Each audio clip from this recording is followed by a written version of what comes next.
피드백 메시지 작성과 전달에 대해서 보도록 하겠습니다. 단기 해결 중심 치료에서는 보통 한 45분 동안 면담을 하고 난 이후에 휴식 시간을 갖고 이때 이제 내담자가 휴식을 하는 동안 치료자는 2명이 함께 관찰실에 있는 치료팀과 의논을 해서 내담자에게 전해줄 피드백 메시지를 과제 이런 것들을 주게 돼요. 그래서 이때 이제 우리가 내담자에게 전해야 할 피드백 가운데 가장 이제 유익한 거 이런 것들을 정확하게 전달할 수 있도록 하게 되는데 여기에 치료자가 이제 시간을 함께 팀으로 2사람이 함께 의논을 하면서 문제나 막 증상에 관해서 얘기를 하는 것이 아니라 치료 과정에서 더 집중해서 해결책을 구성할 수 있도록 하는 것이고 어떻게 하면 해결 과정을 더 촉진시킬 수 있는가에 관점을 두고 피드백 메시지를 주는 것입니다. 그래서 이제 내담자들이 휴식하는 동안 잠깐 기다리고 계세요 라고 하고 상담자들은 둘이 이제 상의를 하면서 전달할 메시지를 이렇게 이제 작성해 와서 내담자에게 이제 말로 이야기를 전달할 거예요. 그럼 여기에 약간 이제 내담자들은 불안할 수도 있겠죠. 그런데 여기에 제일 중요한 것이 칭찬이 꼭 들어가야 됩니다. 그러니까 이제 치료자가 내담자의 긍정적인 부분이라든가 지금까지 시도해왔던 노력과 결과를 인정해주며 이게 칭찬을 해주면 어떤 내담자든 자신의 어떤 부분이 칭찬되어질 때 기분이 좀 더 이렇게 편안해지고 또 동기부여가 되어지고 더 문제 해결을 위해서 적극적인 이런 태도를 보이게 되는 거죠. 그래서 이런 그 칭찬의 긍정적인 효과라고 하면 내담자에게 긍정적인 맥락과 분위기를 조성한다. 내담자가 하고 있는 긍정적인 노력을 강조해주고 또 칭찬은 치료자의 판단에 대한 두려움을 감소시키고 칭찬은 내담자의 책임감을 더 증가시키고 또 내담자가 자기 문제 해결에서 동기가 더 올라가고 적극성을 보인다라고 보면 되겠습니다. 메시지에 이제 내용이 들어가게 돼요. 거기 내용은 칭찬과 더불어서 내담자의 문제나 변화되기를 원하는 것들 이런 것들을 기초로 작성을 하게 됩니다. 그래서 지금 현재의 상황이라든가 해결에 관하여 이런 메시지를 통해서 다른 관점도 이렇게 가지게 하는 거죠. 그래서 메시지는 문제 해결을 촉진하도록 내담자에게 용기와 동기부여하도록 하는 데에 큰 이점이 있다. 그래서 메시지 내용 안에는 칭찬과 더불어서 이렇게 변화되기 원하는 것들, 그러니까 지금 현재 뭐 어머님과 소정이 딸이 둘이가 지금 어떻게 하면 좀 더 대화를 잘 할 수 있고 집에서 싸우지 않으면서 관계 회복이 일어날 수 있도록 하는 것에 대해서 우리가 관심을 갖고 이야기를 했습니다. 이렇게 좀 원하는 이런 것에 목표를 두어서 메시지를 작성을 해야 된다는 것입니다. 그래서 메시지 내용에는 이렇게 4가지 목적 중 하나를 중심으로 구성을 하게 되는데 첫째는 교육적인 것을 써줄 수 있어요. 교육적인 거. 교육적인 메시지를 전달할 수 있어요. 그러니까 부모가 자녀 양육으로 어려움을 겪고 있고 바람직한 자녀 양육법에 관한 정보나 지식을 써줄 수 있어요. 그것을 전달할 수 있어요. 메시지 안에. 또 내담자가 자신의 처지나 해결에 관한 다른 관점을 가질 수 있도록 하게 하는 거죠. 또 다른 정상화시키기라는 것은 현재 내담자가 겪고 있는 상황이나 어려움은 누구나 다 겪을 수 있는 상황이라고 보편적인 정상화라는 그런 메시지를 주면서 내담자의 입장을 좀 더 긍정적으로 느끼고 자신의 노력을 인정할 수 있도록 하는 것입니다. 대안적 의미는 메시지 안에 현재 발생하고 있는 문제에 대하여 다른 의미를 제공해 줄 수 있는 내용이 포함되는 거예요. 그러니까 문제에 대한 재정의나 긍정적인 관점으로 재해석해 주는 것이 바로 대안적인 의미가 될 수가 있어요. 그러니까 10대 자기 딸이 지금 엄마가 너무 문자로 보고 그 반항적이고 또 찢어진 청바지를 입고 뭐 막 이런 것에 대해서 굉장히 부정적인 이제 그 이야기를 엄마는 이제 하겠죠. 그러나 그러한 태도나 행동을 어떤 성격적인 결함으로 이렇게 보고 해석한다는 것에 이야기를 해주면서 사춘기 자녀가 굉장히 개성 있는 행동이라든가 자기 나름대로의 기존의 방식에서 벗어나고자 하는 용기라든가 이런 것들이 있다는 것을 이렇게 이야기를 해줄 수도 있는 것입니다. 그러니까 그것이 무조건 나쁘거나 행동의 결함이 아니라 다른 방법으로 배우는 자녀로 이렇게 인식할 수 있도록 해주는 거죠. 대안적 의미로 메시지를 전달하는 것. 그 다음에 이제 과제에 대한 이론적 근거를 제시하는 것입니다. 그러니까 우리가 이제 과제를 그 다음에 과제를 줘야 돼요. 그러니까 과제를 주기 위해서 우리가 왜 이 과제를 주는지에 대한 연결문을 써주는 게 좋아요.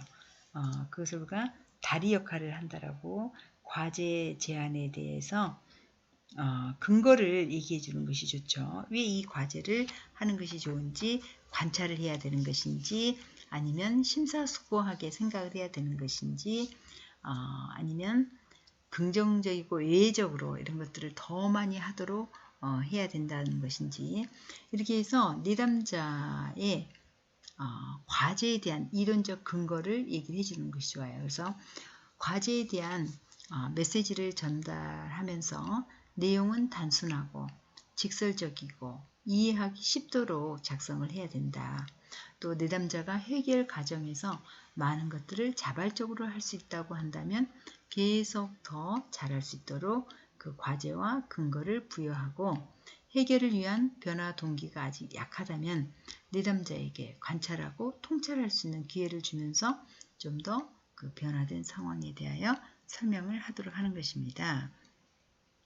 드세이저는 과제에 부여해서 좀 더 이렇게 유형을 나눴는데요. 일주일에 한 번씩 우리가 이제 가족들과 상담을 마치고 내담자 가족에게 해결 중심적인 관점, 또 긍정적인 자원 이런 것들을 더 촉진하는 과제를 부여하는 것이 좋습니다. 그래서 과제를 주기 위해서 치료자와 내담자 간의 신뢰와 믿음의 관계가 이루어져야 되고 내담자의 행동 가운데 긍정적인 것을 관찰해야 되고 또 긍정적인 것이나 외적인 것을 더 하게 하라는 것입니다. 또 자발적인 외가 어떻게 일어났는지를 발견하게 하고 가상적 해결의 작은 것, 그러니까 마치 오늘은 가상적으로 우리가 마치 부부 관계인 것처럼 이렇게 정말 그 관계가 좋은 부부인 것처럼 행동을 해보게 하는 거죠. 해결 구축을 위한 방안에서 이렇게 우리는 예외적인 해결 틀 안에서 가상적으로 문제가 다 해결된다면 무엇이 다를까요? 이런 틀 안에서 아주 작은 부분들을 실제 실행해 보도록 이제 하는 것이 과제가 되겠어요. 그래서 이 과제 유형을 심사숙고형이 있고요. 관찰형이 있고 마치 뭐뭐인 것처럼 해보기 또 행동에 대한 과제 이렇게 나눌 수가 있습니다. 일주일에 한 번씩 이제 가족들이 또는 이제 내담자가 올 때마다 이것은 심사숙고형이기 때문에 자기 삶에서 어떤 일이 있어도 꼭 계속 유지하고 싶은 것이 무엇인지 한번 생각해 보게 한다든가 현재 생활에서 어떤 것이 좀 긍정적으로 나타나고 있는지에 대한 관심을 갖도록 하는 것입니다. 또 과제의 의도는 내담자를 하여금 자신의 목표 중 긍정적인 것을 초래한 몇 가지 방법을 깨닫게 하는 것이기도 하고요. 가족들이 도무지 우리는 가족 같지가 않아요. 정말 그 가족이 화목하게 살면 얼마나 좋겠습니까? 라고 화목을 계속 얘기하지만 정작 그 화목이라는 것에 대한 본인들의 정의가 제대로 되어 있지 않는 집도 있죠. 그러니까 어떻게 사는 것이, 어떻게 행동하는 것이 이런 것들이 화목이라고 하는 것인지를 구체적으로 이렇게 생각해 보게 하는 것이 이제 중요하겠습니다. 그래서 내담자가 원하는 문제가 해결된다면 나에게 무엇이 달라질 수 있는지를 생각해 오도록 한다든가 내담자는 지금부터 다음 만날 때까지 어떻게 좋아하는 술을 한 번이라도 안 마실 수 있는지 그러한 방법을 한번 생각해서 오십시오라고 한다든가. 그 다음에 관찰형 과제는 내담자가 변화에 대해서 주저하는 듯한 느낌이라면 실제로 행하는 것보다는 어떤 것을 관찰하게 하는 과제를 주는 것입니다.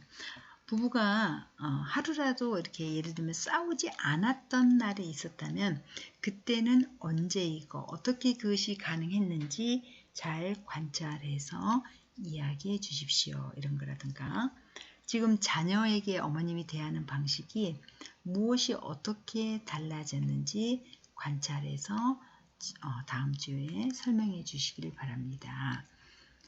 이런 식으로 이제 과제를 관찰형 과제를 줄 수가 있고요. 또 내담자는 하루 시작 전에 미리 좋은 날과 안 좋은 날을 하나를 선택하도록 그래서 행하도록 하는데 더 나아지기 위해서는 무엇을 했는지 그때 다른 사람의 반응은 어떠했는지 이렇게 알아오도록 하는 거 이런 것도 되겠고요.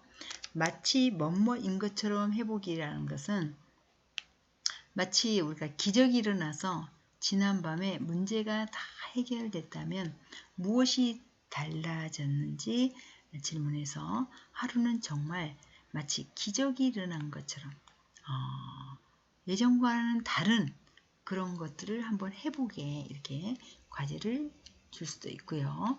그래서 마치 이렇게 이제 그런 지금과는 다른 어떤 행동을 해봤을 때 그때의 어떤 변화나 느낌이나 생각 이런 것들을 나누도록 하는 것이고 또 아이들에게 동전을 던져서 그날 숫자가 나오면 마치 기적이 일어난 듯 행동하도록 하고 달라진 것이 무엇이 있었는지를 이렇게 알아오도록 합니다.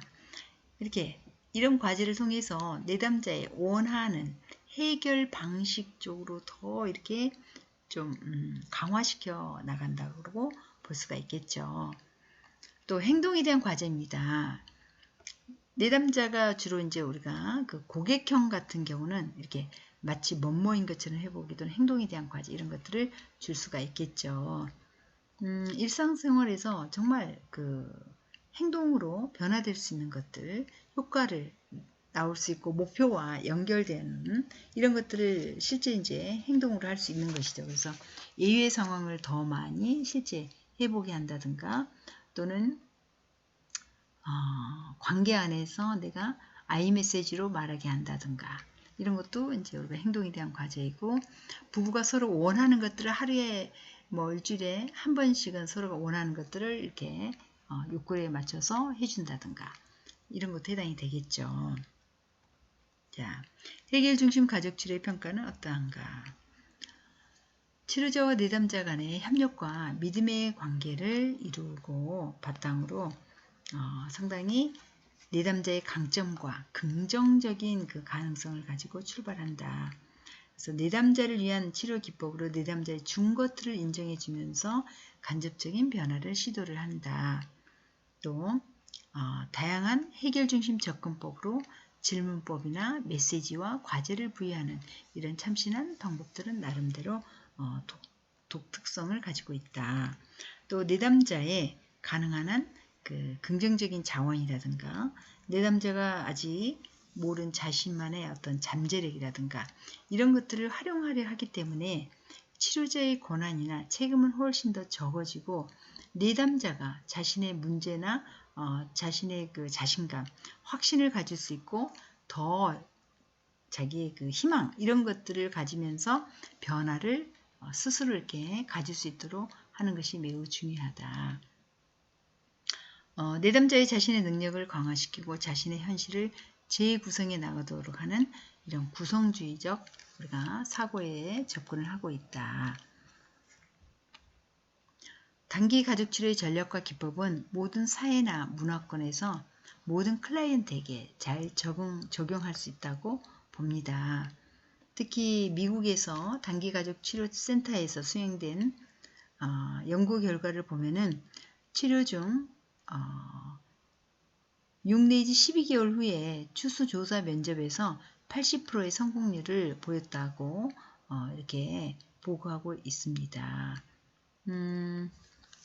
또 해결 중심 단기 치료가 아주 우리나라에서도 치료 기간이 비교적 짧고 효과적이고 또 모든 가족이 참여할 필요가 없기 때문에 치료에 비협조적인 한국의 가족에도 적합하다고 이렇게 보고하고 있습니다.